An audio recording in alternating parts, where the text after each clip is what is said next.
We're in Chapel Hill, North Carolina, at the Town Operations Center, home to the municipal staff of the Public Works Department.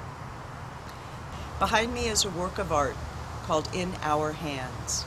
It was conceived and created by artist Larry Kirkland of Washington, D.C.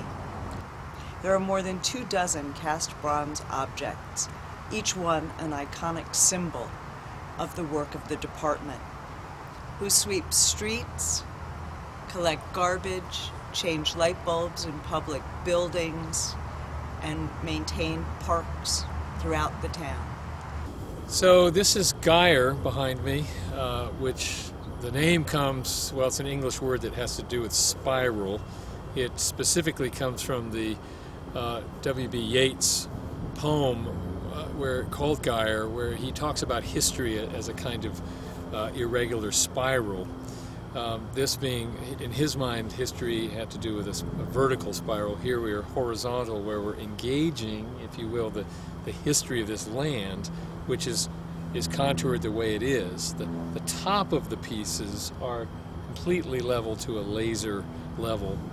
And so the apparent difference in height has to do with the land, if you will, coming up onto the piece. So it is a datum of the human-made geometry of a level line, which doesn't really exist in nature. And the land is, of course, not level. The piece is an earth casting, meaning it is cast in molds that are carved directly in the earth, which we then lower steel into for reinforcement, fill that cavity, which is like a trench, with pretty high-tech concrete, which then cures for 28 days minimum, and then we dig around it like a cake pan. We cut around it with a knife, and then lift it up with a fairly large, as I recall, about a 50-ton or 60-ton crane. Each of these weighs over 20,000 pounds each.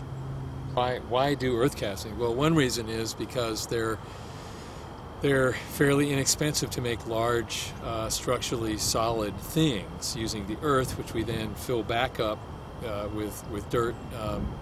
No one knows the difference, although here you can see, especially on the third one, the farthest away from me, you can see this little depression where the mold was, which we filled up but didn't compact, and so over time it has a little bit of a dish to it, sort of like a Civil War trench, where you know something happened here, but you're not sure what.